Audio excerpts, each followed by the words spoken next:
Hello everyone, I am Megha from Mastering Maths, and today we are going to start a new chapter, that is direct and inverse proportion for class 8. So in this series I will take two lessons. In the first lesson I will cover direct variation and the another lesson I will cover indirect variation. So in today's lesson we will cover what we mean by variation and with the basic concepts of direct variations, and then later on we'll take some questions based on that. So let's start with today's lesson. First of all, we should know what we mean by variations. So variation is if the value of two quantities depend on each other, that we are changing one thing, that is either we are increasing or decreasing, resultant it will increase or decrease another in the same proportion, then the two quantities are said to be in direct variation or said to be in variation. Later we will talk about types of variation. First of all, variation, if we are changing something in one thing, that resultant change in the another thing. For example, if we have a bag of coins in it, suppose it weighs 2 kg, and later on we increase the number of coins in it. Previously we had 4, now we had 6 coin in it. Now what will happen? It weight will increase. Suppose it become 3 kg.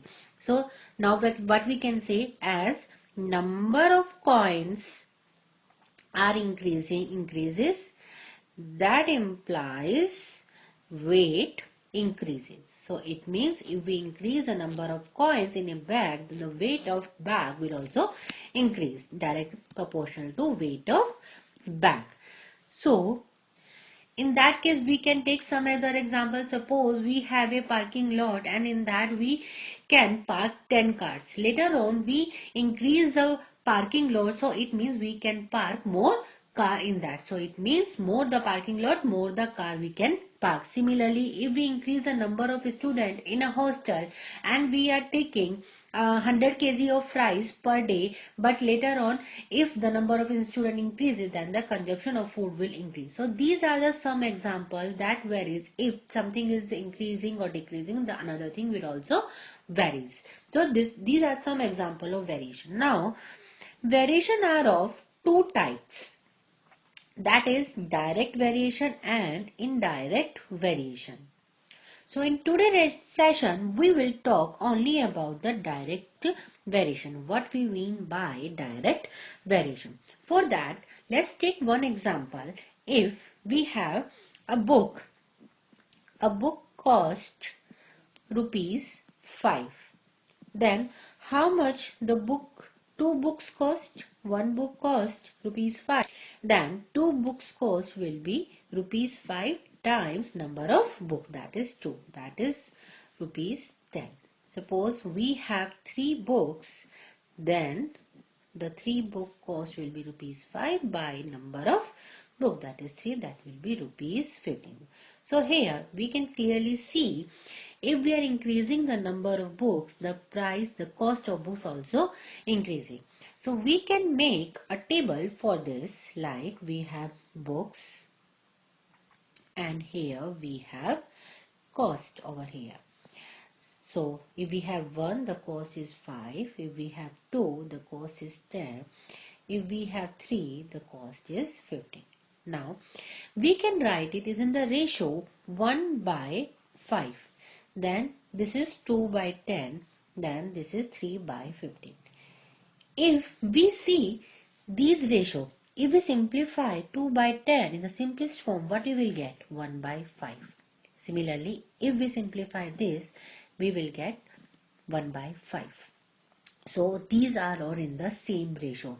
That means they are increasing in the same proportion. Like the number of book increasing, the cost of books are increasing. So it means the ratio of books to the cost will always be 1 by 5, that is constant, that is it's not changing. The ratio of book to the cost is always 1 by 5, that is constant, it's not changing. So this is the direct variation. Let's take in the terms of variable, let we have y number of books, or we have y books, and the cost of Y books is X. So now the ratio of books to the cost will be Y by X, and it will be a constant. Let it be a K. Then we can write it Y equals to KX. Here in our example, K is 1 by 5. So we can write direct variation in the form Y is equal to Kx. If we have something in the direct variation, we can use this thing, and K is constant in that case. Now to understand more, let's take some example. In that case, first example is, we have given X and Y are directly proportional. Then we have to find out the value of X1, X2 and Y1. So when the given ratio is directly proportional, it means the ratio will be equal. That means X by Y equals to 3 by 72. That means that will be equal to X1 by 120. That will be equal to X2 by 192, as they are directly proportional to each other. Or we can say they are in direct variation. 10 by Y1. So to find out the value, we can equate all these 2 by 372 1 by 1. Let's take 3 by 72 equals to X1 by 120. Now what we can do, we can cross multiply. In that case, 3 times 120 is equal to X1 times 72. Now X1 will be 3 times 120 divided by 72. Now we can simplify it. We can divide 3 times 3 divided by 3 will be 1, and when we divide 72 by 3, we will get 24. 120 divided by 24 will give us 5. That means the value of X1 is 5. Similarly, we can equate 3 by 72 to X2 by 192. That means 3 by 72 is equal to X2 by 192. From here we can find out the value of X2. So similar, what we will do, we will just cross multiply. 192 times 3 will be equal to X2 times 72. Now X2 will be 192 times 3 divided by 72. Now we will simplify it. Again we will get 24 over here, and 192 divided by 24 will give us 8.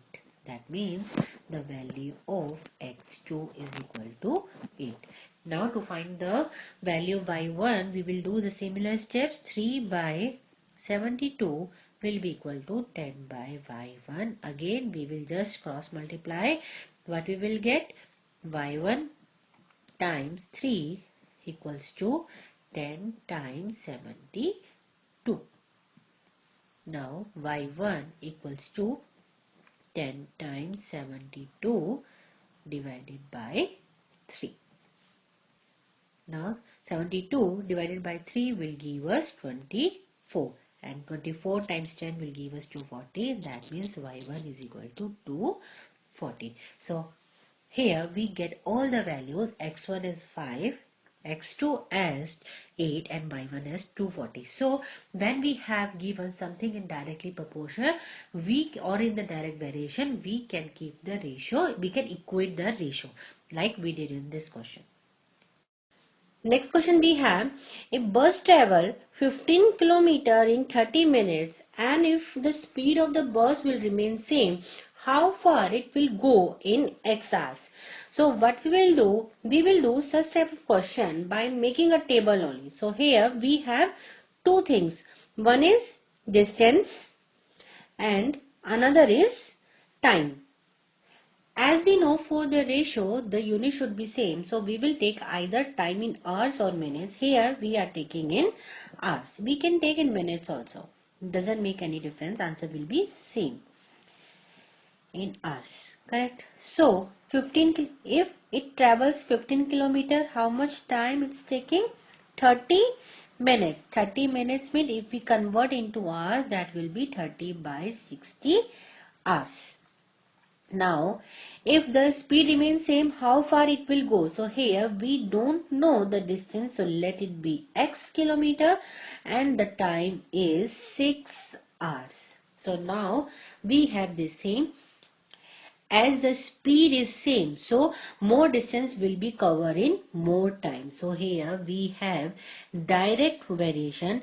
So in this we have, this one is x, let it be x and let it be y. So x by y, we have 15 divided by 30 by 60, that will be equal to x by 6. As in direct variation we are using this, we are equating two ratios. So now we will solve it.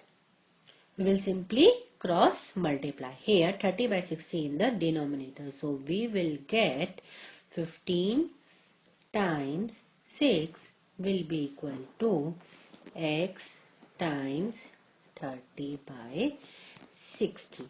So here we will get x equals to 15 times 6 times 60 divided by 30. Now we can solve it. We can simplify. 15 times 2 is 30.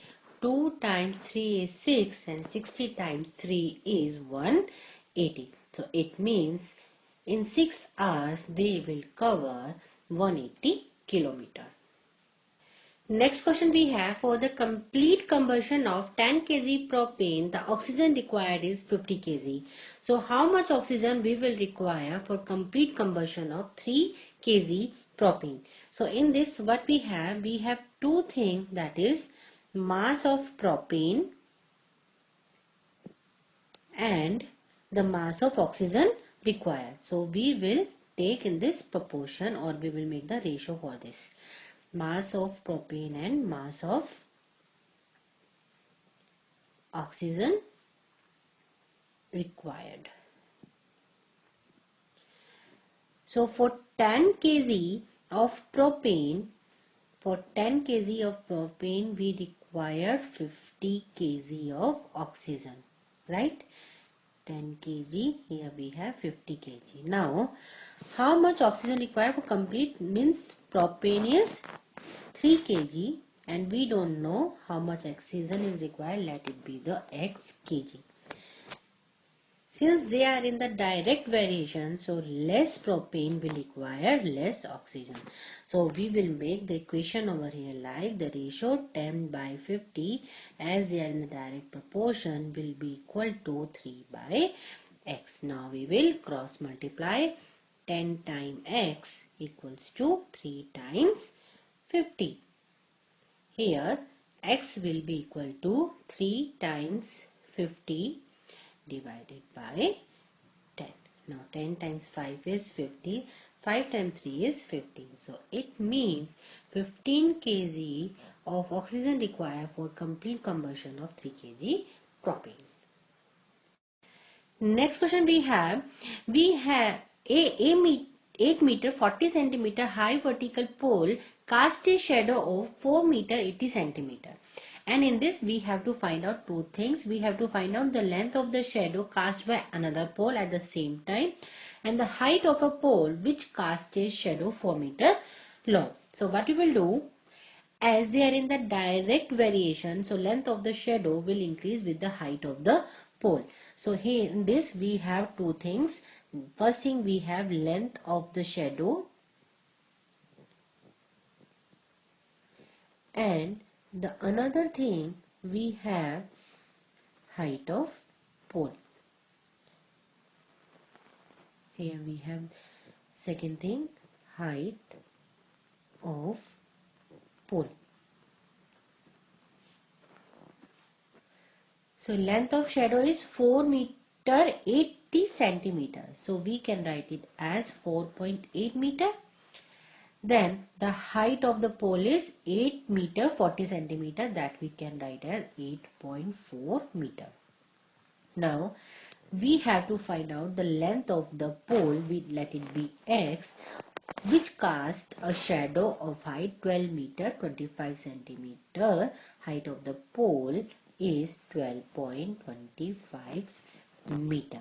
So length of the shadow we have to find out, and the height of the pole we have given 12.25 meter. Now they are in the direct variation, so we will equate these two ratio. 4.8 by 8.4 will be equal to x by 12.25. Now what we will do, we will cross multiply.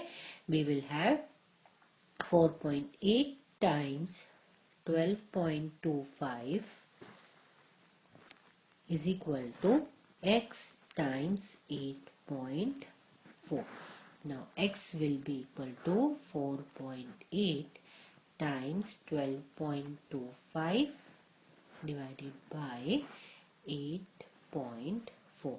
Now we will solve it. We will get the value of x is 7. I am skipping the equation calculation part, that you can solve it.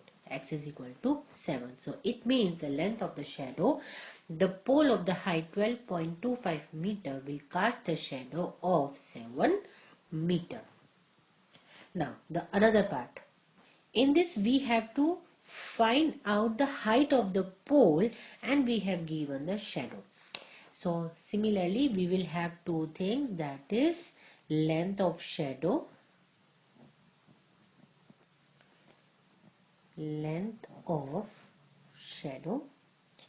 and height of pole. Length of shadow is 4.8, that time height of pole is 8.4. And in this we have given length of shadow is 4 meter, and we have to find out the height of the pole, let it be x. As in the direct variation, so we can equate the ratios like 4.8 divided by 8.4 will be equal to 4 by x. We will cross multiply. We will get 4.8 times x is equal to 4 by times 8.4. Then x will be equal to 4 times 8.4 divided by 4.8. We can calculate it like this. Point can be cancelled with this point. We can divide 48 by 4. We will get 12, and 12 times 7 is 84. Again x is equal to 7. So that means the height of pole will be 7 meter, which casts a shadow of length 4 meter. Next question we have, a worker is paid rupees 210 for 6 days work. It means if he work for 6 days, he will get 210 rupees. And we have given his total income of the month is 875. So we have to find out how many days does he work. So in this we have given two things, that is income and the amount and the number of working days. We have two things. So first of all, the first thing is we have to find out what the two things they have mentioned in the question. Then only we can make a table and then we can solve it. So income is rupees 210 for 6 days, right?